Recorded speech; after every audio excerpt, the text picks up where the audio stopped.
All right, we'll just jump right into it. Like I mentioned, there's almost no way that this will take an hour. So one of the big things that I wanted to do is really let you guys ask questions, even super technical questions, because this is not a technical presentation. So I am not a developer. I have been a developer, and I hated it. And so I became a designer, and I really fell in love with design. And so I know the struggles of a developer not having a designer on the team, or not having design tools, or not having an eye for design, whatever the excuse may be. And I've seen the products that come out of a large engineering-oriented team. My last startup was an engineering team. We're all a bunch of CTOs working together on a product. And the end product looked like that. You could tell that a bunch of technical people built it. So I heard a talk similar to this at the Orlando Code Camp, and it really kind of impressed on me just the importance of talking to developers about the fact that it's not that hard to actually make something look good and be usable. So show of hands, how many people are building products in here today? Okay, if you didn't raise your hand and you're writing code, you're still building a product. Anything you're building is a product. If it gets used by people, if it gets used by a TV, if it's not something that's even being touched or felt, it's still a product, because at the end of the day, it's either solving a problem or it's being put in front of a human, and that human has to interact with it, eyes, touch, voice, whatever it is, it's still a product at the end of the day. And so one of the things as we go through this talk is to understand that even if you're a back-end developer and you think, man, my product, what's product usability? What's UX? I write databases. There's still a lot of usability UX that goes into that. How does it handle errors? How does it, how fast is it? Is it responsive? Is it saving the user's data immediately? Something just as simple as when I put user input, if I type something up into an app and it tells me it's going to sync it across devices, does it actually do that? So the front end is very important. But even if you're not doing the front end yourself and you're just part of the back end team, it still leaks into that usability. So my name's Justin. I work for a company called SoFriendly. That's my shirt. SoFriendly is a design agency that I co-founded with one of my offshore development team CEOs. So I separately own a offshore team in India, and both of us very much realize the development nature of 80 Indian developers who want to get the job done, understand the requirements, and make the thing functional. But functionality is not always, what you need to be putting into your product. So we both fell in love with design and decided to do a spin-off called SoFriendly. And the name behind that, it's really simple. Your product, your service, your app, whatever you're building, needs to be so friendly that your users fall in love with it, become advocates for your product, they come back to it, they want to share your product, they want other people to use it, and they stay using your product. They keep using it, and they're inviting other people into it. So we build really cool stuff like this. So this is a great example of a great design that looks really cool, but the entire purpose of this design was built specifically for its users. So we did a ton of research into who's going to be using the site. It's for car classifieds, basically. The type of people they're going to be using it, the colors that they are going to like, the types of shapes that they're going to like. So if you see these tags that you've got above each of the cars, they're indicating speed and moving forward. And it's just everything about this design was focused around the users. So yes, while it might be pretty and cool, in the end result, the entire purpose of everything we did there was focused on who's going to be using it, how they're going to be using it, and what would make them fall in love with it a little bit more. So a small investment in your users can radically change the response to your product. So just investing time in thinking about who's going to be using it, how they're going to be using it. And one of the biggest things is if you're a developer and you're developing the product, the excuse that, well, I know how to use it, not a valid excuse, because if you're not the one that you're actually selling it to, it doesn't matter if you know how to use it. Your users still don't know how to use it. And like I was saying earlier, I use the word product a lot. And if you don't think you're developing a product, products solve problems for users. That's it.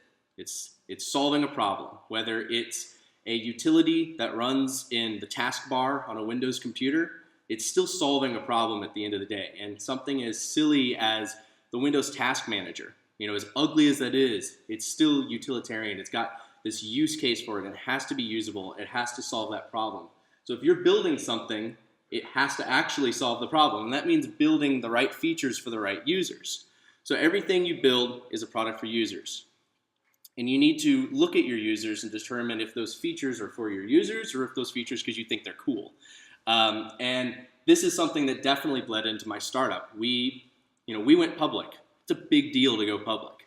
But at the end of the day, I'm slightly embarrassed by the product that I built. I co-founded the company, and I don't even bring the product with me. We built an electronic wallet called Walk It. It had a touch screen on it. It had a dynamic credit card. So you'd select the touch screen card, say Visa. It would magically write it to the credit card that's sitting in the back of it. And you could select any credit card you wanted. They were stored digitally in the device, and you could swipe it anywhere. It was a black and white display. It's the same display that the original Pebble used. It's an a MLCD by Sharp. So low power. If you've seen it, not pretty. It's not an iPhone display. And we built all kinds of insane features in this thing, like a password manager. It could remotely unlock your laptop over BLE, and there's just all this stuff. And at the end of the day, we thought it was the coolest thing in the entire world. But we didn't put it in front of Starbucks, baristas, soccer moms, even engineer dads who, have a specific subset of technology in their life but aren't used to working with smartphones and things like that. It was my CTO, my designers, my developers, my CEO, who were way too close to the product, who were going, yeah, this is good stuff. This is an awesome, awesome product. And when we actually went to CES and we put it in front of people, they're like, I don't get it. It's too thick. It doesn't do X, Y, and Z. Why does it do A, B, and C? And we'd completely not tested our assumptions. We'd built the entire thing without actually putting it in front of people. So one of the first things we want to talk about today is user testing. It's something that you as developers may not be familiar with in terms of all of the crazy definitions that go into UX testing, user prototyping, and all the buzzwords that are involved with that. But it's super not hard to do. Just get it in front of people. Just put it in front of users. And those users don't even have to be your target user base. Just put it in front of humans. Ask your family, ask your significant other, just to look at it, tell them your first thoughts, record the sessions, and use that feedback to actually implement things in your app. And one of the things that we'll talk about next is actually prototyping it before you even do that. But the biggest mistake that we made at my startup was not putting it in front of people. We did. We put it in front of a lot of people, everybody at the company that thought the product was awesome. And we all knew how to use it. And we thought it was the coolest thing since sliced bread. But as simple as it was, my girlfriend had no idea how to operate it, or my mom had no idea how to operate it. And we were trying to sell a product that we wanted people to buy, not for people to buy, but like 4 million people to buy. And so making something that is obviously useful and easy to use for the general public is really hard to do, but you're never going to get there if you don't actually put it in front of people. There's a lot of really easy tools. One of the things that I pride myself in, and something you'll see all throughout this presentation, is tools. I'm really, really good at finding tools that make my job easier, make it faster, better, and overall less work for me. And so from the start of this talk from you guys, I'm not expecting anyone in this room to come out if you're a designer. That's not what you're good at. That's not what you do. It's not even what you want to do. So we're going to take some tools. We're going to give you those tools, and those tools are going to really be what actually help you build beautiful apps. So usertesting.com. This is a really, really big popular site on reddit.com, our beer money. Why? Because it's a quick 50 bucks. People are going on the site, they make $50, $60, whatever it may be, to test somebody's app. They record all of the sessions. They're required to walk through all their emotions as they're using it. So you sign up and you basically request users to come test your app. So if you have a website, for instance, they go visit the site and they'll say, all right, well, I'm here at the site. I really like the logo. This white text is a little bit hard to read, but you know what? I've figured it out. So let me go sign up. And they walk through the whole process. It's part of the requirement for usertesting.com that they kind of speak aloud as they're going through it. you would not believe the insights that you get. I developed an app called PayNote, which was a peer-to-peer money transfer application. And one of my buddies did this for me because I hadn't done it. So he actually submitted my app and paid for a 5-minute quick review. And I was so mad because the person hated it. And the amount of feedback that I got, it's one of those things as a developer, you're very protective of your work. And I hear, this person on the camera say, I really just don't understand this pricing. It just does not make sense. Like, why would I pay for this? I'm going, because it's useful. Like, why wouldn't you want to pay for it? You're like, oh, come on, never mind. Your opinion is discounted. And it was very interesting because a lot of that feedback ended up actually being really common across people that actually ended up using it. Contact us requests that were coming into the site. Magazines and startup blogs that were asking me questions like, well, why isn't this part free? Or why is this part this price when I can use Square Cash for free? And it was a common thread, and I'd ignored it because it pissed me off. I didn't want to listen to somebody poo-pooing my ideas. But I highly recommend doing this. It's rather cheap. It's automated online. You don't have to go to a college and find somebody to do it. It's simple. If you guys have questions throughout all of this, just blurt them out, just randomly. I'll do my best to stop talking and answer. So, mentioned in the last slide, beer money. Popular subreddit. People will do anything for money. And it's very simple to just say, hey, I'm just about to launch a new app. I'll pay you $5 for 5 minutes of your time. Or I'll pay you $20 if you'll just record a video of yourself using it. And they don't have to be good at it. They don't have to be previously knowledgeable about the app, how to install it, what it's for, what to do with it. That's the beauty of it. If you just put it in front of somebody and you watch them fumble around with it, you'll see stuff that you've never even thought of before. We're developing a really complex dating application right now for a company in New York. And I flew out to New York a couple weeks ago to show it to the major partner, the 50% partner in the firm. So I've been working with one partner, and he obviously is very close to the product and very aware of the product. Well, I went out and flew out to show the other partner. And I installed the app on his phone, got it running for him. And the first thing he did was he hit the login with Facebook button and then changed his mind and hit don't allow, which in 6 years of developing apps with login with Facebook, I've never seen someone do that, ever. Apparently, it just breaks the whole thing. I had no idea. And so we've actually had to develop basically a statement there that says if they hit don't allow, the next time they try and log in with Facebook, the way that the Facebook SDK works is it won't allow them to log in. Well, they have to actually go into their iOS settings, find the app, and actually hit allow Facebook because they've disallowed that permission.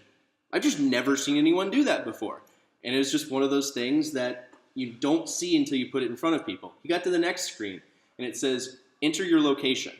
I have went through this onboarding process, I don't know, 100 times. I mean, I designed it. I know what it's supposed to be like. I know what you're supposed to do. And every single time I've entered my city, he entered a zip code. Well, it didn't like that, and it didn't know what that zip code was. And it's just something as silly as that is when you put it in front of somebody and you see somebody use it the way they think that it's supposed to work, that it can completely change something that's going to make or break the usability of your product. If that got into the store, and let's say I'm on the outside of that scenario and 98% of users assume a zip code is going to be the entry point there, that's some bad reviews. Like, I can't sign up. Zip code doesn't work. Obviously as a developer, my response is going to be like, well, it's not supposed to work. You're supposed to type in the city. But it didn't work, and it just, it shit the bed at that point. It was like an empty blank screen that it didn't return any results because city names don't have strings of numbers in them. But something as simple as that, just having someone use the app is incredibly useful. This is a neat tool, and I actually found this while doing research for this talk. And the coolest thing about it is that it works for iOS, OS X, or OS X, Apple TV, Android, InVision, Marvel, and Proto.io. And the fact that it works for those last three, we'll go into the next section of the PowerPoint here, which is prototyping software. Those are the 3 best that I've used, including Proto.io, which I consider the easiest, the best, the friendliest, and the least designer-centric prototyping software you can use. There's a free tier. I highly suggest you guys sign up for the free project. You get 1 project, and you can just keep deleting and remaking a new project there. So you could get away with using the thing for free if you're not working on multiple projects at a time. And the cool thing is you can share that clickable prototype with someone, and using lookback.io, actually watch them use it online and see their feedback from actually using something that you didn't spend any time actually developing. It's just a drag and drop clickable prototype with buttons and text. You know, you can make one in 20 minutes with no code. And having something like this where you can actually watch someone click through it and figure out maybe where a navigation issue might be, where they don't understand how to get from screen A to screen B, hugely useful. And this one's really neat too. This is what I would consider focus groups. So the cool thing here is they will give you the option of, say you're going to do a new logo for your company. You can upload 2 logos, and the test here is they just say, I like this one or I like this one. And so it's just a very quick A/B test between 2 scenarios. Here's a left nav and a right nav. Left nav and a top nav. Here's top tabs, bottom tabs. Like, which do you think is easier to use? And it's very quick. You just instantly get some user feedback, and oh, well, it's like overwhelming. There's like 90% of the users like bottom nav. We should probably go with that. And it's just something really quick. You can upload it right to their site, and you get some quick feedback. Really simple to do. So, prototyping. I think one of the problems as developers that we have is we're smart enough, we're fast enough, and we're bullheaded enough to say that we can just develop it faster than we can wireframe it. And a lot of times that is actually true. The problem with that is you're going to end up with what I call spaghetti code. So you end up with, you've put some parts in here, you did a usability test, and it came back, no, we hate that type of navigation. So now you've commented out those lines, or you've deleted those lines, you've replaced it with a different type of navigation. Or we don't understand this feature, or we need to add this feature, or we don't understand how to get from here to there. And over time, your code just becomes this mess of pulled and commented and pushed and pulled and deleted, and whatever it may be. You've got classes that aren't even used anymore that are sitting in the app. And that ends up being a very nasty app to keep into production. Lots of bugs can come out of that, and it's just not good to have for your product overall. So I highly suggest prototyping it. And the first tool for prototyping it is napkins. Draw it on a piece of paper, draw it on a whiteboard, and literally draw it out on a couple pieces of paper, show it to your wife, your husband, whoever, and say, hey, do you understand what this is? Like, oh yeah, it's a website, and I can click here, and I could go to here. Okay, cool. At least I've validated that part of it, right? And the next one, which I will actually show a demo of, is Axure. Has anybody in here actually used this tool? Wow, really? All right. Well, the good news is developers will love it because it's insanely nerdy, insanely hard to use, and insanely powerful. This is what I would consider, a designer hates this stuff. It's super ugly. It's not easy to use, and there's a ton of math and variables involved. And I think anytime a designer gets into this stuff, they start to kind of freak out. So you developers will love it. So it's kind of a paradox. It's a UX testing tool with absolutely terrible UX. So I say that up front to say, if you use it, don't come back and yell, hey, Justin, this is really hard to use. Like I told you in advance, it's stupid hard to use. But the good thing about it is it's incredibly powerful. So one of the differences between this and something like Envision, which by the way, I don't suggest you guys use Envision. It's a huge tool for testing out prototypes, but it is very reliant on the fact that you understand design. You're a Photoshop user, you're a Sketch user, you're uploading design documents, and if you're not someone that's going to be doing that or comfortable doing that, it's useless to you. What was that? Envision. And at the end of the day, it's really just a glorified PowerPoint. So there's nothing, you're just clicking through hotspots. You can do everything you do in Envision in a keynote presentation if you really tried hard enough. So this actually accepts complex data input. For instance, you can have a search bar. And if you wanted to show the user that this search bar is going to have autocomplete functionality built in, that is something that you cannot show in Envision or most prototyping software.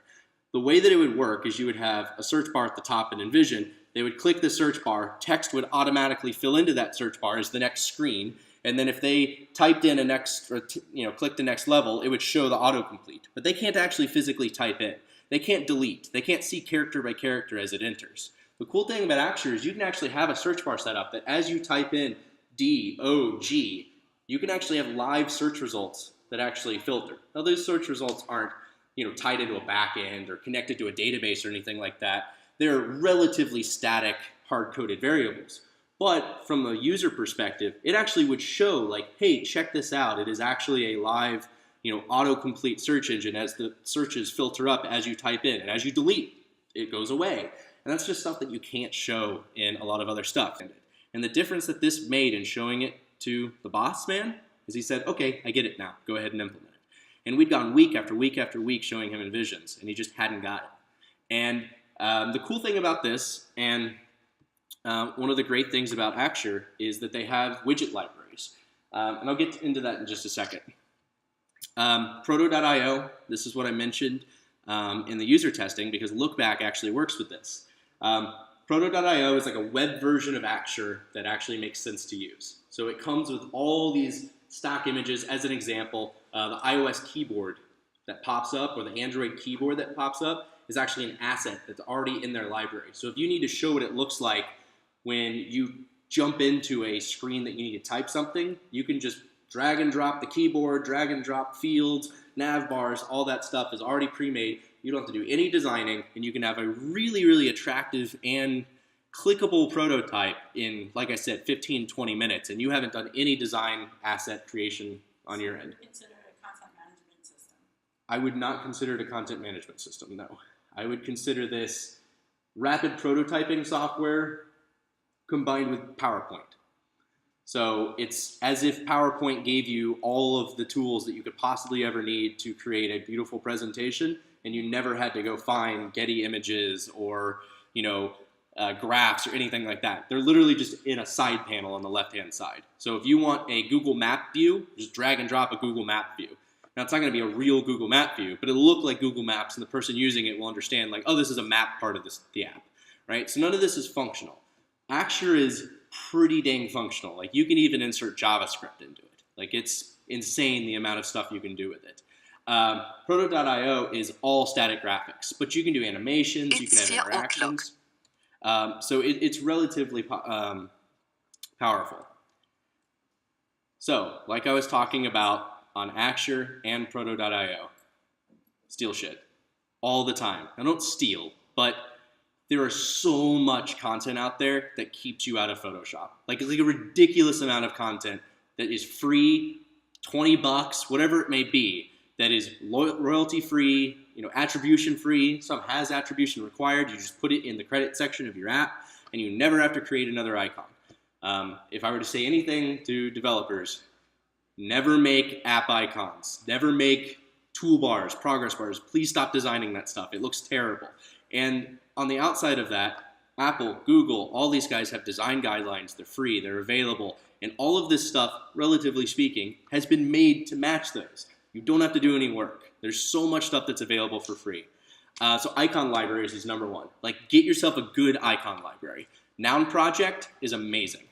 It's free online, but they also have a paid Mac app that you can literally just have sitting on your desktop. And I'll just pull it up. You can actually see this.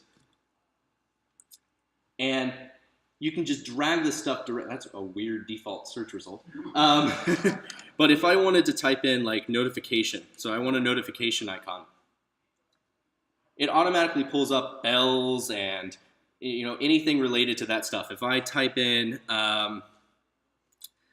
let's see, maps. There's a bunch of map icons. All this stuff you can actually just drag and drop directly into whatever application you're using, and it'll immediately actually create a vector shape. So this is vectorized shape, so it's automatically, I just deleted a slide.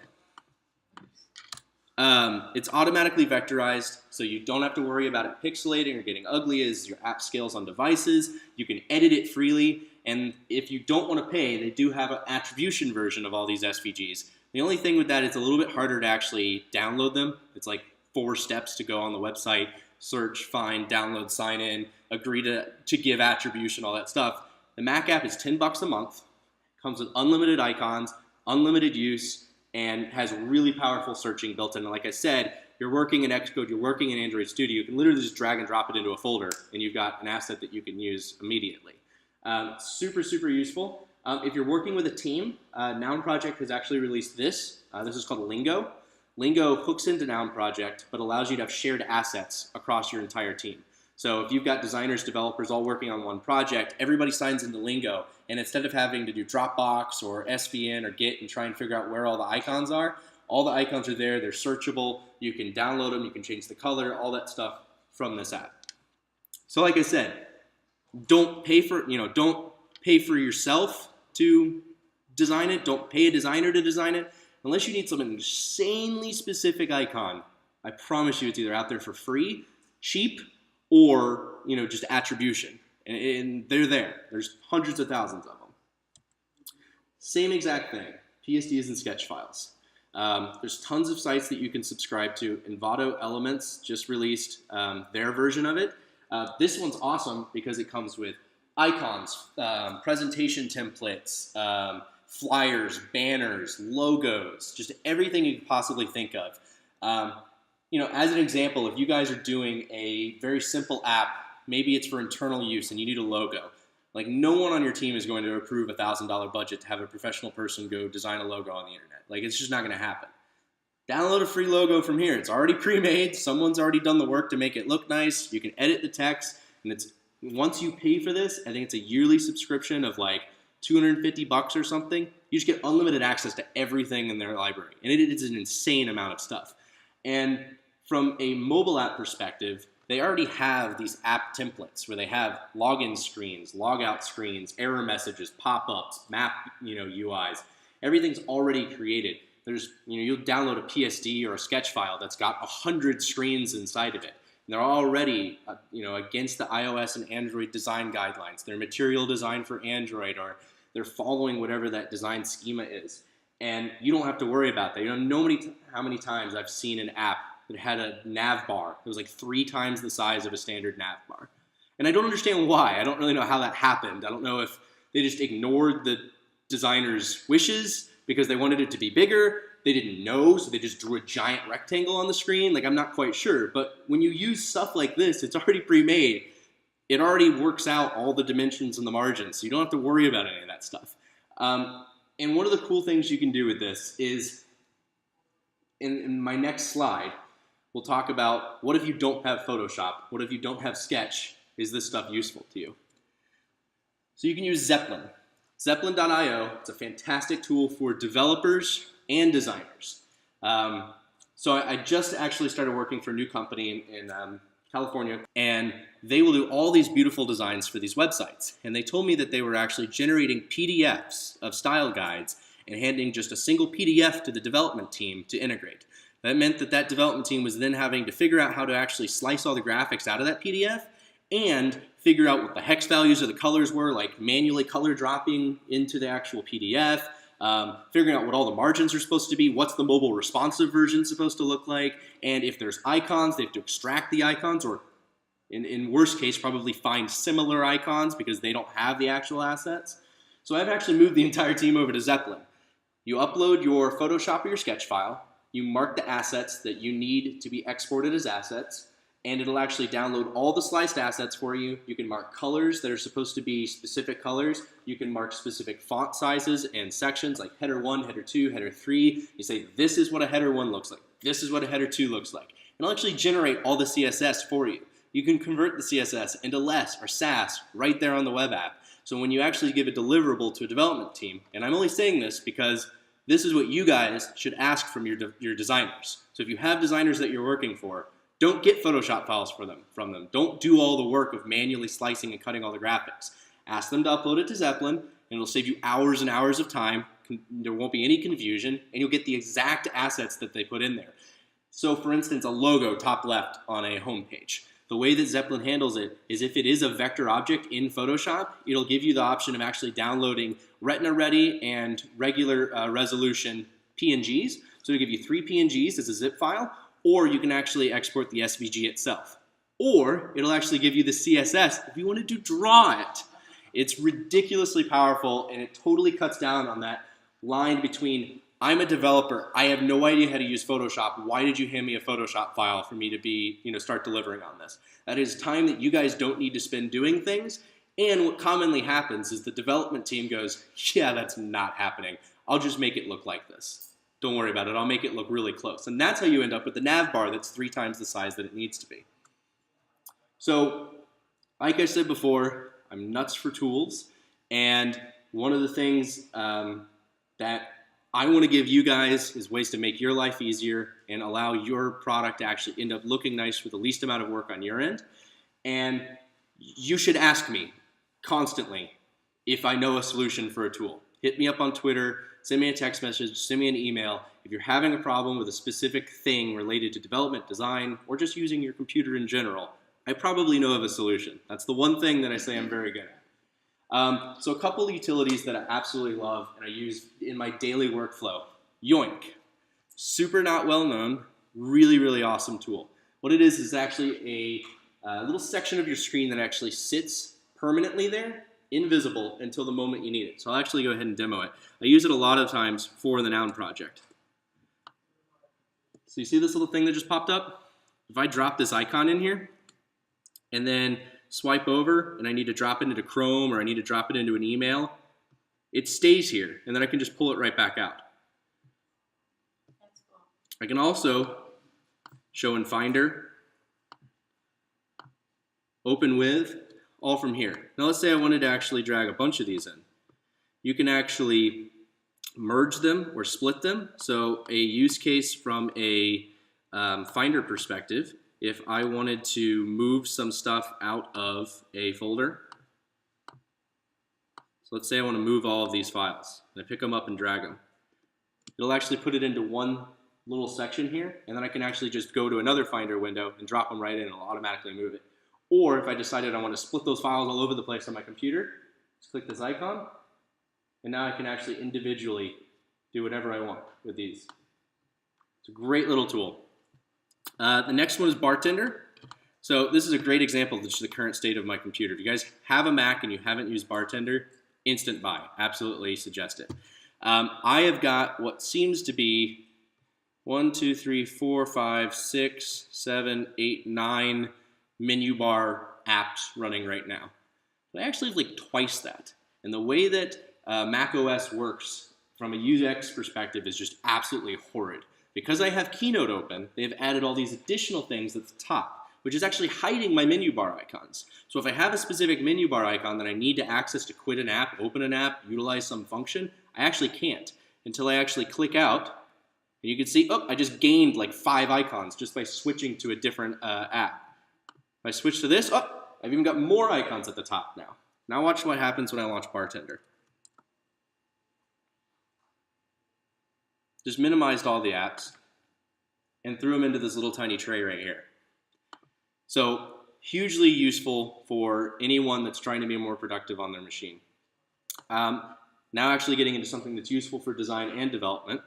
SIP, it's an awesome Mac app. It is a always available color picker. I've been using Chrome color pickers for as long as I can imagine, and they're terrible and super bad for performance. Got this little guy that sits in my menu bar now.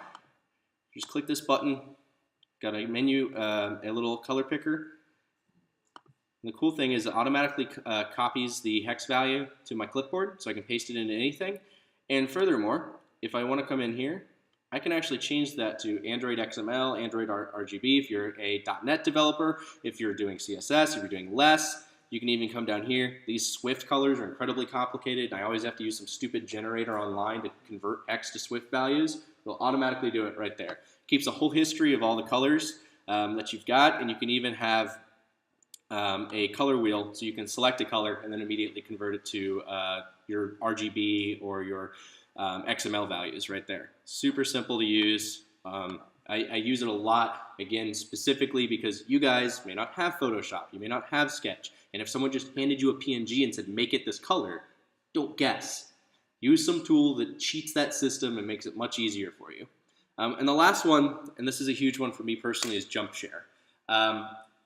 JumpShare is a screenshot program similar to Print Screen, Lightshot, Droppler, lots of different guys out there.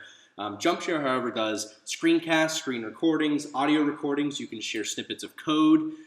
It automatically has shortcuts for Photoshop and Sketch, so I just hit Option D inside of Photoshop, and it perfectly crops whatever my design is without having me to manually do it. There's annotation, there's blurring, there's all kinds of stuff. It's incredibly powerful. For free, you get 2 gigabytes of online storage. As soon as you drop a screenshot into it, or as soon as you take a screenshot, it immediately copy-pastes a link that you can actually paste anywhere. It's really, really great for quickly saying, like, hey, how's this look? And I highly suggest that process instead of let me take a screenshot, drop it into Skype or email it to you, or whatever your current process is, just paste a screenshot.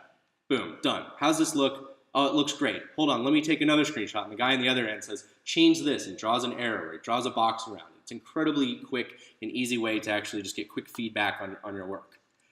And so, in the spirit of utilities, I'm going to shamelessly plug my own utilities that I've developed, but at the same time, give you guys a really awesome lesson in usability and admit, as a designer, my own flaws in designing things. So this is a really cool application.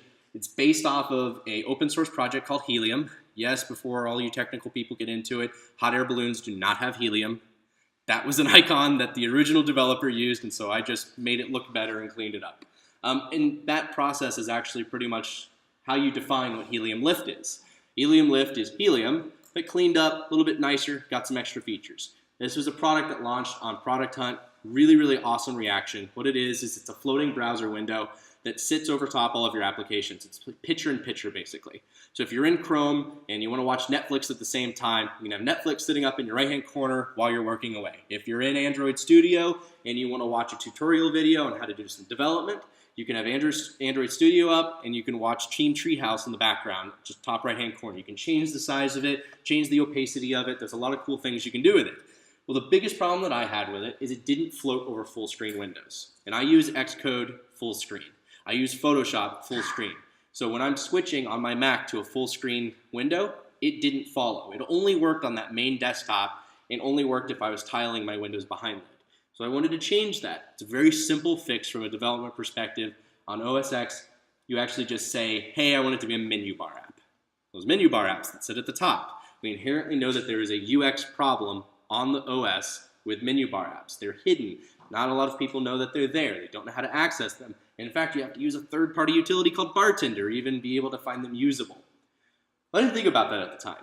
I was wrapped up in, I need this serves my purposes, it has to serve other people's needs, so I'm just going to release it. So I released it in the Mac App Store, and it currently sits at about a 2.7 star rating. That's really bad, and that reflects poorly on me as a creator. And the problem is that I didn't do any user testing. You know what the #1 complaint in the App Store was? How do I quit it? I can't quit the app. One guy even said, apparently he's never heard of an activity manager. I had to uninstall the app to quit it. It's like, really, man? Like, you've never heard of, like, killing a process, but whatever. It's a menu bar app. You go up to the top of the menu and you hit quit. Well, because of the fact that we just saw that the OS actually will randomly decide which icons show and which ones don't show, I guess they didn't know that. So I've got this awesome utility that I think is just amazing, but I didn't put it in front of a single person. I just did the code changes that I needed to change, put in a pull request on GitHub, and then just posted it to the App Store thinking, this is awesome. Then, of course, in my prideful, humble brag, I said, hey, everyone, I just released an app. Go check it out. And immediately just got slammed with these terrible reviews because I can't quit it. There's no dock icon. I don't know how to enter a web address. You know, there's just all these comments. And what I had done was massively prettier, better, easier to use than the original one. Yet the comments very clearly stated, well, the one that I've been using, just Helium by itself, it's just way better. Why? It had way less features, for one thing. It makes no sense, right? But there was a dock icon. There was a quit button. It was very obvious how to use it. And it's really simple what the fix for this was. Upon launch, automatically drop down the menu bar. So as soon as it launches, it now opens up the menu by default so they can see there is something up here and it belongs here and there's an icon that it ties to. And that's all it took to get a new rating on this app, was just making sure that it opened by default instead of assuming that the user would know that that icon is there. And so when I developed my latest one, Serenity, which is a little utility that mutes Skype and Slack sounds, so you can do a Skype call or any type of VoIP call on your computer and not hear ding, ding, ding constantly coming in, but yet you can still see the notifications come in. Really useful. Utilizes the menu bar icon. Well, before that got released, you better bet that my first step was to make sure that A, other people could use it, but B, that it dropped the menu by default, and C, there was a new problem. That app actually required accessibility settings to be changed.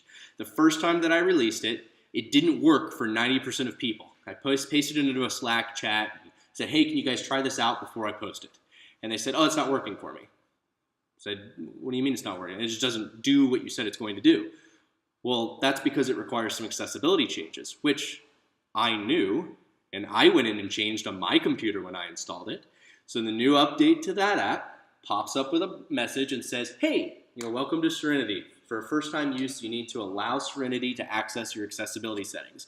Click here to start. And they click a button that actually opens up the accessibility settings on Mac OS and instructs them, click the lock icon, type in your password, here's how it works. And just doing that simple extra help changed the conversion rate on that app tenfold. People love it. People are using it. Most importantly, it's working. So to recap, use tools. Everything you're building is a product. Make sure you're building the right features for the right people, not just features that you think are cool or features that are going to make the product more awesome in your mind. Actually ask your users, talk to your users, interview them, watch them use it, put it in front of 20 people and just see what their reactions are. Use stuff that cheats that system. Look back, usabilitytest.com.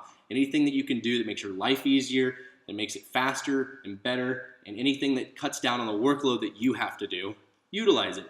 Third, steal shit. Free icon packs, free PSDs, anything that you can pay a one-time fee for to get access to a large litany of free graphics, utilize it.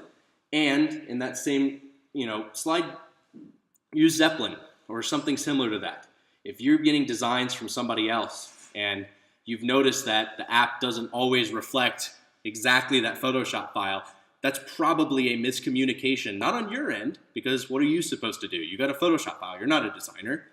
Well, it's probably a problem on the designer's end. Force them to use something like that. It cuts down that gap, it removes that communication issue, and makes sure that everything that they designed actually gets implemented the same way that they intended, instead of relying on you to guess your way through it. So finally, follow me on Twitter, email me, call me. I'm always available for questions. If you guys need a designer for a project, hit me up. But mostly, I just utilize me as a free resource. Again, free, awesome. Steal stuff from me. Ask for my opinion. Send me a screenshot. I'd be glad to look at it and just tell you, yeah, that icon is hard to understand, or I don't understand what this is supposed to be doing. I can give you feedback, and I'd love to give you feedback, so please utilize that resource. And I'm magically pretty close to my end time, so feel free to ask questions. Seriously.